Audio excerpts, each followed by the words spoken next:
इस तरह से स्क्रीन आएगा और ये अभी बैलेंसिंग चेक कर रहा है, तो इस टाइम पे इसके अंदर कुछ होना नहीं चाहिए। ठीक है, तो यहाँ पे आएगा बैलेंसिंग प्लीज़ वेट। ठीक है, नॉर्मल है, वो पिछले में भी आता है, उसमें भी आता है। कितने dBA का साउंड होगा? सर सॉरी, पता नहीं, ज़्यादा है, हाँ, ये मेरे को लग रहा है कि हमारे सेफ्टी यूज है ना, ज़्यादा है। ओके, मैं चेक कर लेता हूँ, अगर पॉसिबिलिटी है तो मैं चेक कर लेता हूँ। अगर अभी आपने रीसेट करके मतलब कुछ ये यहाँ से रीसेट किया। ये रीसेट जब तक आप रीसेट नहीं करेंगे ऑटोमेटिक नहीं होएगा ग्रीन। हाँ, और ये जब तक बीप करता रहेगा, जब तक आपका ये प्रोफाइल या नॉर्मल नहीं आ जाता, यानी कि ग्रीन में नहीं आ जाता। ग्रीन में आने के बाद ही ये रीसेट होता है। सेम आपका उसमें भी है, ऑफलाइन में, उसमें भी ऐसा ही है। अच्छा, जब ये ग्रीन हो गया ग्रीन हो गया तभी रीसेट होगा, उससे पहले अगर आप रीसेट दबाओगे तो वो रीसेट नहीं होगा जब तक ये ग्रीन नहीं होगा। वो थोड़ा इससे फास्ट है, इससे जल्दी वो थोड़ा बैलेंस जल्दी हो जाता है, इसकी डिडक्शन भी ज़्यादा है। ठीक है, तो यहाँ से रीसेट करना है और कन्वेंस स्टार्ट स्टॉप इधर है। तो ये प्रोफाइल, ये आपका एक बेसिक स्क्रीन है, होम स्क्रीन। ये जिस भी स्क्रीन पे यहाँ पे 9 स्क्रीन है अलग अलग, आप कौन सी स्क्रीन रखना चाहते हैं ये आपके ऊपर है। तो ये अभी मॉडल नंबर आ रहा है पैक सेंसर ब्लॉक। अरे वो दूर दूर हो जाओ, सब दिख जाएगा। ठीक है, वो एक्चुअली क्या है कि अगर आपको कोई बैग वैग यहाँ पे अटक जाता है तो ये पैक सेंसर है, ये पैक सेंसर ब्लॉक दिखा देता है, उसका एक टाइम है, उतनी देर तक वो ब्लॉक दिखाता है। तो ये आपका जैसे पहला स्क्रीन है, यहाँ पे दिखा रहा है हेल्दी और ग्रीन। ठीक है, इसके बाद आपकी अलग अलग स्क्रीन हैं, ये किस टाइम पे कौन कौन से यूज़र ने लॉगिन किया। ये आपका लॉग क्लियर करने के लिए, पीक क्लियर करने कितना सिग्नल गया था, कितना हाई या स्ट्रेंथ क्या थी उसकी, पीक कितना था, ये दिखाता है। उसके बाद ये उसका मॉडल है प्रोफाइल वर्जन 4। फिर ये जो करंट प्रोडक्ट चल रहा है ये वो दिखाएगा। स्क्रीन है, आपको मतलब जो क्या देखना अच्छा लगता है, रिजेक्शन काउंट या उसका मॉडल या हेल्दी कंडीशन, आप जो भी रखना चाहोगे वो आप रख सकते हो। ठीक है, तो इसके बाद ये है आपका, कुछ लोग पूछ रहे थे रिजेक्ट काउंट और पैक काउंट कहाँ से आएगा, तो यहाँ पे स्क्रीन पे आपके आता है। तो आप चाहो तो ये स्क्रीन भी रख सकते हैं, आपको यहाँ पे काउंटर भी दिखेगा। आप हेल्दी वाला कर दो। हाँ, तो ये भी आता है दूसरा। उसके बाद ये बार्स है, ये सिग्नल स्ट्रेंथ दिया हुआ है अलग अलग उसमें तरीके से। दोबारा बता दूंगा सर, कोई बात नहीं दोबारा बता दूंगा, पूछ लेना। ठीक है, ओके, तो इस तरह से ये अलग अलग स्क्रीन्स हैं और ये हेल्दी है। इसके अलावा ये आपको पता लग गया लेफ़्ट राइट मूव करने के लिए, ये वाला सिग्नल जो है ये यहाँ पे इसकी हार्ट बीट चल रही है, दैट मीन्स वो हेल्दी है अभी। अगर इसमें कुछ आपको प्रॉब्लम आता है तो ये हार्ट बीट या तो रुक जाएगी या फिर किसी और कलर में हो जाएगी या वार्निंग आ जाएगा।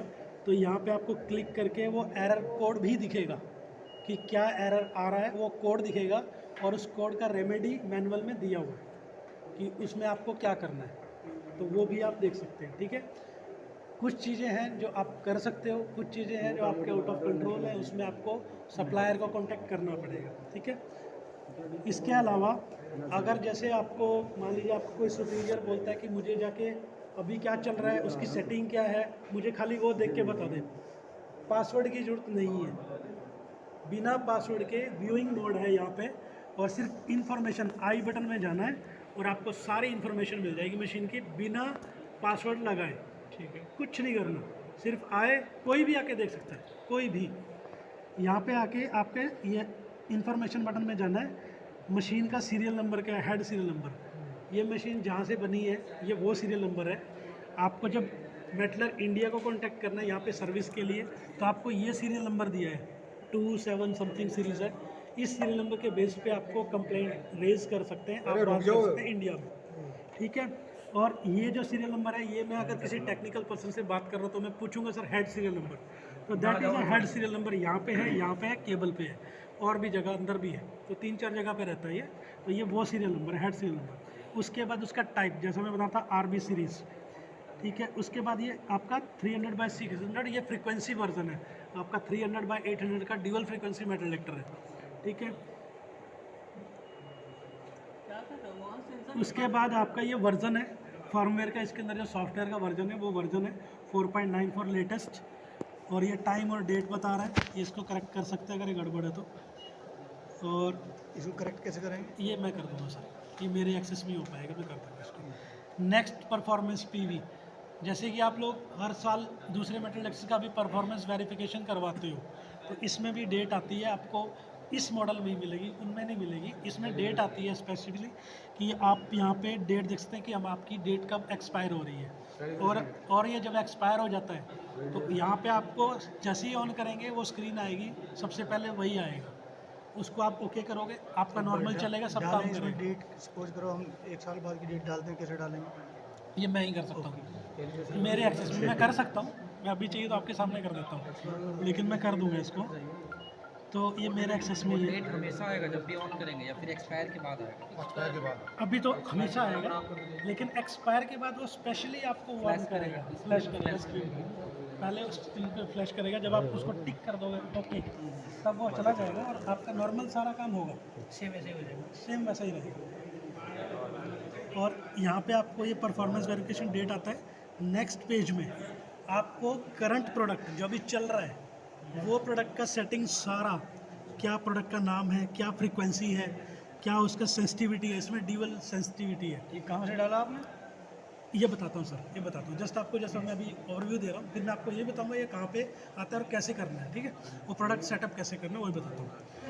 तो आपको यहाँ पे प्रोडक्ट का सारा सेटिंग इन्फॉर्मेशन मेनू में ही मिल जाता है। उसका सेंसिटिविटी, इसमें 2 सेंसिटिविटी है। फेज़ मतलब प्रोडक्ट का खुद का सिग्नल, फेज़ मतलब प्रोडक्ट का खुद का सिग्नल, ठीक है। उसके बाद आपको यहाँ पे ये फेज़ टॉलरेंस भी है, थोड़ा सा आप बैंड भी दे सकते हो फेज़ को कि इतना प्लस माइनस करके चल सकते हो, ये आपके ऊपर आप कितना रखना चाहते हो, ठीक है। उसके बाद आपका फ्रीक्वेंसी स्टैगर क्या होता है सर, जैसे कि ये 300 किलो हर्ट्ज़ का मेटल डिटेक्टर है। अगर आपका कोई बगल में एक और मेटल डिटेक्टर रखा है, जैसे कि ये थोड़ा दूर हो गया, अगर पास में ही रखा है, तो स्टैगर क्या करता है कि आपका इसमें मैंने 1 डाल दिया तो वो 300 + 1 यानी कि 301 किलो हर्ट्ज़ हो गया। अगर मैंने इसमें -1 डाल दिया स्टैगर तो वो 299 किलो हर्ट्ज़ हो गया। तो दोनों फ्रीक्वेंसी अगर सेम रहेगी तो वो आपस में आपका नॉइज़ क्रिएट करेगी, एक मारेगा दूसरा उसको देख के मारेगा, इंटरफेयर करेगी, ठीक है। सेम फ्रीक्वेंसी का, जैसे कि आपका इसमें हो रहा था, ये मेटल डिटेक्टर में जब आप ये मशीन चला रहे थे तो आपकी VFD भी सेम सिग्नल जनरेट कर रही थी, जिसकी वजह से रिजेक्शन आता था, ठीक है। तो वो आपका सेम सिग्नल आएगा तो रिजेक्शन करेगा। तो यहाँ पे प्रोविज़न है मशीन में कि आप उसको सिग्नल को प्लस माइनस थोड़ा सा एडजस्ट कर सकते हो अकॉर्डिंग टू योर, जो भी मतलब आपको सही लगता है उसको। इसमें जो ये सेंसिटिविटी है और टोन ट्रांजिस्टर है, इसका थोड़ा डिटेल होगा जी ठीक है। तो आपको मैं ज़्यादा नहीं जा रहा, ये रिजेक्शन का सेटिंग भी दिया है, पैक सेंसर कैलिब्रेटेड। उसके बाद ऑपरेटर को क्या क्या ध्यान रखना है, आपका एयर इसमें नहीं है, आपको सिर्फ बेल्ट क्लीनिंग का ध्यान रखना है कि बेल्ट आपकी क्लीन है कि नहीं है, ठीक है। अगर आपका ज़्यादा यूज़ हो तो आप उसको डेली या फिर वीकली या मंथली अकॉर्डिंग टू योर, जो भी आपका यहाँ पे डस्ट फ्री एनवायरनमेंट है या डस्ट है, उसके अकॉर्डिंग आपको इसको क्लीन करना है मेटल डिटेक्टर को। ये चेक होने के बाद आपका ये सिर्फ स्क्रीन ऑन, क्लीनिंग के लिए क्या? क्लीनिंग के लिए एयर से भी कर सकते हो, और आप IPA और गुनगुना पानी, गर्म पानी से भी यूज़ कर सकते हो, उससे भी क्लीन कर सकते हो, ठीक है। पानी हमारा प्रोडक्ट में नहीं है। नहीं, मैं जस्ट वैसे बता रहा हूँ कि किसी इंडस्ट्री में पानी भी यूज़ करते हैं तो उसके लिए IPA यूज़ करते हैं, वो उन लोगों के लिए, ठीक है। तो ऑपरेटर का काम यहाँ ज़्यादा नहीं है। अगर आपका फेस, आपका प्रोडक्ट का सिग्नल, जैसे कि एक थे यहाँ पे उन्होंने बताया कि हमारा एक ही प्रोडक्ट में सारे प्रोडक्ट चलते हैं, तो दैट मीन्स आपका प्रोडक्ट सब सेम ही है, सारे SKUs का जो फेज़ है, जो सिग्नल है वो सेम ही है। तो ऐसा ही इसमें भी रहने वाला है, सेम ही है। तो आपका एक सेट हो गया तो उसी में ही सारे चल जाएंगे। नहीं तो ऑपरेटर का काम क्या रहता है कि ऑपरेटर को ये चेक करना है कि मेरा अभी करंट प्रोडक्ट कौन सा चल रहा है और मुझे कौन सा सिलेक्ट करना है, लेकिन आपको वो काम ख़त्म हो गया। अगर आपको करना पड़ता है तो इसमें ऑप्शन है, पासवर्ड है 1111, ठीक है। तो आप यहाँ पे प्रोडक्ट सेलेक्ट कर सकते हो। अभी एक ही प्रोडक्ट बना हुआ है टेस्ट के नाम से, नहीं तो आप दूसरा कोई होता टेस्ट 2 या टेस्ट 3, टेस्ट 4, तो आप उसको सेलेक्ट करते हैं और आप इसको एडिट भी कर सकते हैं। लेकिन करो टेस्ट, दूसरा भी को सिलेक्ट करो। दूसरा बनाना पड़ेगा सर पहले, तो दूसरा बनाने के लिए सुपरवाइज़र को आना पड़ेगा। हाँ बताओ। ठीक है। प्रोडक्ट सेटिंग, दूसरे में दूसरा पासवर्ड आ गया। एक मिनट, ज़्यादा टेंशन मत ली, एक ना है। ये इंजीनियर का पासवर्ड इंजीनियर को करना पड़ेगा, ठीक है। इसमें आपको प्रोडक्ट मैनेजमेंट में आपको क्रिएट प्रोडक्ट, अगर नया प्रोडक्ट बनाना है तो अब इस प्रोडक्ट का नाम अगर आप एडिट करना चाहते हैं तो आप उसके अकॉर्डिंग उसको सेट कर सकते हैं जो भी आपको लगता है। आप कोई नाम बताइए सर।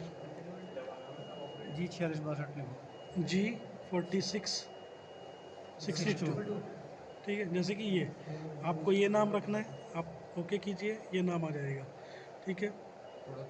Store, yes. अब आपका ये दूसरा प्रोडक्ट अभी सिर्फ नाम बना है, उसकी पैरामीटर और सेटिंग, सेंसिटिविटी और फेस अभी नहीं सेट हुआ है, वो करना है। तो अभी आप सेलेक्ट प्रोडक्ट करेंगे तो आपको यहाँ पे 2 प्रोडक्ट दिख रहे हैं। तो आपको पता होना चाहिए कि आपका ये प्रोडक्ट अभी बना नहीं है। तो आप ये करंट प्रोडक्ट अभी यही चल रहा है, इन्फॉर्मेशन में जाएंगे, करंट प्रोडक्ट यही चल रहा है G46, जो बनाया है वही उसने अभी लिया है, वही करंट प्रोडक्ट है। तो इस प्रोडक्ट में आपको सेटिंग करनी है जैसे कि, तो आप इसमें 2 तरह की सेटिंग है इसमें। एक ऑटो सेटअप है, ऑटो सेटअप में भी 2 है। जैसे ये ऑटो सेटअप आप यानी कि मशीन पे छोड़ दीजिए, मशीन अपने आप सेट करेगी। अगर मशीन सेट नहीं कर पाती है तो आप ये ऑप्टिमाइज सेटअप कर सकते हैं, ठीक है। दे रहा है सर। कैसे पता दिखाई दे रहा है? दोबारा बता दो। नहीं दे रहा। नहीं दे रहा फिर क्यों खड़ा कर रखा है? किसको नहीं दे रहा? टाइम वेस्ट करके सर उनको तो बोल दिया था हमने पहले कि भाई तो जो मेन